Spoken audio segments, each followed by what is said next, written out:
Il ne vous arrêtait pas.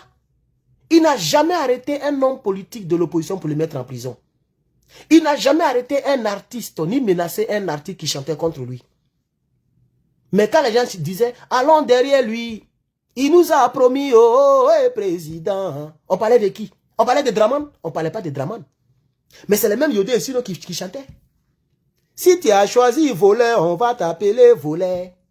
C'est pas ce que les gens chantaient. Vous avez vu qu'on les a mis en prison? Non. C'est pas sous les babos que les Tikenja étaient inspirés, les Alpha Blondie étaient inspirés. Mais ce sont des djoulas. Alpha Blondie, il s'appelle Kone Seydou. C'est un djoula. Tikenja, c'est un djoula. Soumbil, c'est un djoula. Tous ceux-là chantaient contre les sudistes. On vous a mis en prison. Est-ce qu'on vous a mis en prison? Mais les mêmes Yodé et Siro chantent pour vous. Jusqu'à présent, ils sont sous la condamnation avec sursis. Ils ne peuvent plus chanter. Vous les avez muselés. Vous fatiguez les gens. André, vous êtes la seule ethnie. Vous êtes le seul parti politique. On n'avait jamais connu les armes en Côte d'Ivoire. C'est vous qui avez créé la guerre en Côte d'Ivoire. Sinon, nous, quand on disait guerre en Afrique, on se souvenait des autres pays, comme Kenya, non pas Kenya, le Rwanda, voilà. C'est ça qui était dans nos livres d'histoire, les pays africains où il y a eu la guerre. La Côte d'Ivoire même, on ne pensait même pas qu'un jour, un civil va aller tirer sur son ami civil. On n'a jamais pensé à ça. On disait avant, Abidjan est le plus doux au monde. Aujourd'hui, et que cette phrase arrive, personne ne dit ça maintenant. Vous avez déjà vu un Africain qui a dit Abidjan est le plus doux au monde, le coin le plus doux au monde. Mais nous, au moins, on dansait dans les maquis. Je préfère un soulard qu'un cadavre. Autant de Gbagbo, tout le monde était soulard. Il y avait des chouins. Mais c'était mieux. Aujourd'hui, même les gens n'ont pas l'argent pour aller mourir chouin. Les gens n'ont pas l'argent pour boire la bière. La bière, elle coûte cher. Autant de travaillement là, tu n'as pas l'argent, on ne te connaît pas. Les jet set là, à cette période-là, c'est l'argent, ça veut dire qu'il y avait l'argent dans le pays. Le bas peuple avait l'argent. Malgré qu'on était en guerre. On faisait le travaillement. Est-ce que le travaillement est créé sous Gbagbo? Sous vous, le travaillement a disparu. Parce que tout l'argent reste en haut là-bas. Vous êtes méchants. Vous pouvez avoir tout l'argent du monde, mais on vous dira la vérité. C'est pas toi, Draman. C'est pas vous qui avez créé la langue que Dieu a mis dans ma bouche. C'est vous qui m'avez donné l'usage de la parole. Dieu m'a créé, il ne m'a pas rendu bobo. Parce que vous êtes au pouvoir, on ne peut pas parler. C'est vous qui avez accouché les Ivoiriens. Malgré que vous êtes au pouvoir, vous volez des milliards. C'est vous qui payez la popote des Ivoiriens. Les gens se débrouillent, se cassent les couilles pour payer les popotes. Vous avez envoyé des lois bidons pour enlever les points sur les permis. On dirait qu'on est à Paris. À Paris, il y a des coins où les gens doivent garer. En Côte d'Ivoire, ça n'existe pas. Le trottoir est confondu à la route. Les trottoirs sont remplis de vendeurs ambulants. Le bagaman va garer où pour prendre son client? Il est obligé de garer en plein milieu de route pour prendre son client ou sa cliente rapidement, chap. Vous avez trouvé la Côte d'Ivoire comme ça. Pourquoi vous ne laissez pas le pays comme ça? Vous cassez tous ceux qui vendent à bordure de route. Beaucoup sont partis au village. Beaucoup ont essayé de prendre la mer. Les gens sont morts. Regardez DJ Rodrigue. Un joli garçon comme ça. Il est obligé de devenir brouteur. Parce que vous avez envoyé la médiocrité en Côte d'Ivoire. Un artiste n'est plus artiste en Côte d'Ivoire. Pour être star, il faut être comme bébé 111 de main. Il faut être un illettré notoire pour être star. Même les illettrés qui ont fait un temps soit peu, quand on vous a oublié, vous les avez mis en prison. Apouchou là.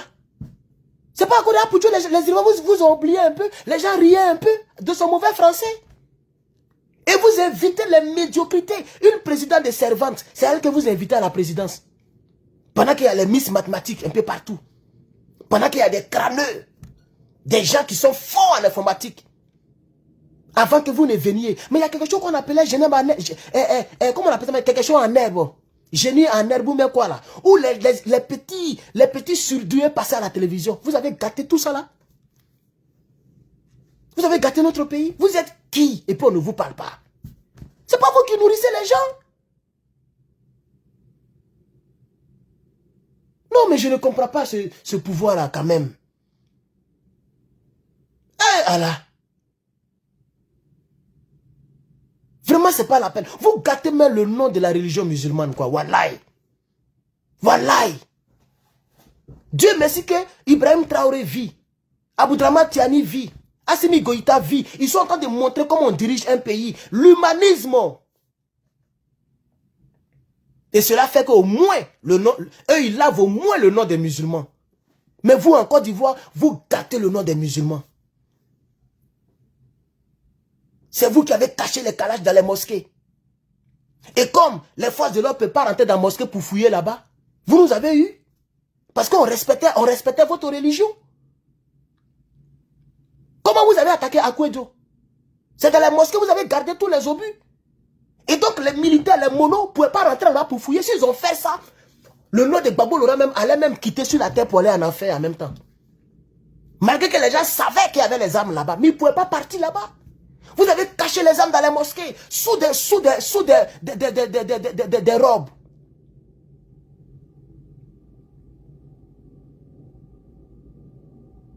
Et puis regardez Aoudiene, regardez Korogo. C'est du n'importe quoi. Vos parents souffrent. Vos parents pleurent. Vous êtes au pouvoir et puis vos parents sont plus misérables que nous autres. Regardez vos parents du Nord et puis regardez les gens du Sud. Dans le pays où vous êtes au pouvoir, ça fait presque 20 ans aujourd'hui. Vous vous apprêtez à faire 20 ans, 4e mandat. Mais malgré ça, là, vos parents sont les plus misérables que nous. Quand on fait les directs, regardez l'état des vidéos. Vos vidéomans sont les plus sales, les plus pauvres, les plus nuls. Vous leur donnez 1 million. Ils peuvent même pas se laver avec les 1 million. Ils sont sales. On dirait même pas que vous êtes au pouvoir. Vous nous cassez les couilles à la fin. Vous êtes les seuls musulmans. Voilà un musulman, Ibrahim Traoré. Lui, il est capitaine, il grade les généraux. Et puis il reste capitaine. L'humilité. J'ai montré deux photos de 2 présidents. Et il y a un qui est putschiste. Et puis il y a un qui a été élu démocratiquement. Après avoir tué 100 000 personnes. Parce que Gbagbo n'aimait pas les djoulas. Le monsieur est parti voir un chef traditionnel. Il s'assoit comme ça, on dirait il n'est pas président. Et le chef est à l'aise. Mais la photo de Draman, un chef traditionnel de Côte d'Ivoire est allé voir Draman. Allah. Il est au loin, et puis il salue le président au loin. Il s'incline, on dirait Dieu. Tellement vous êtes mauvais. Tellement vous êtes mauvais. Vous êtes méchants. Et on va vous le dire. C'est l'argent que vous avez.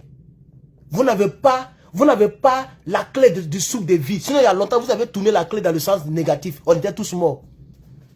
Vous n'avez pas la clé du souffle de vie. Tout ce que vous avez, c'est les militaires, les gendarmes, les rebelles, l'argent du pays. Mais ce n'est pas vous qui contrôlez. Quand on dort là, ce n'est pas vous qui nous réveillez demain. C'est Dieu qui vous a créé là. C'est le même Dieu qui nous réveille.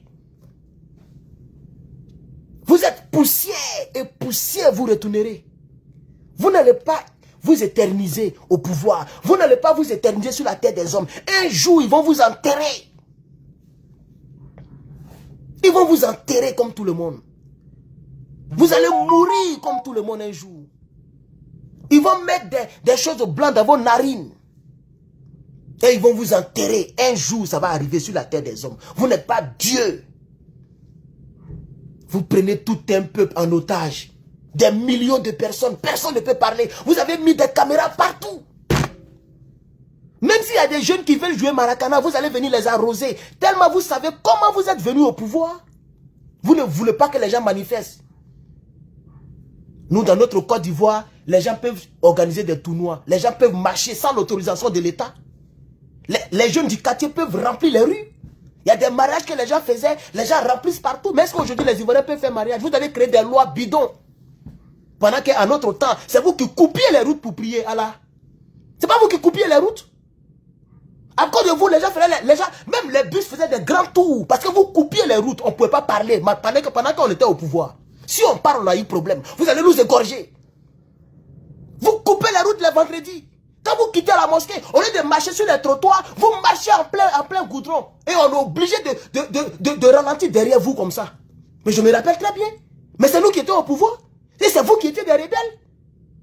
Mais est-ce qu'on pouvait vous toucher?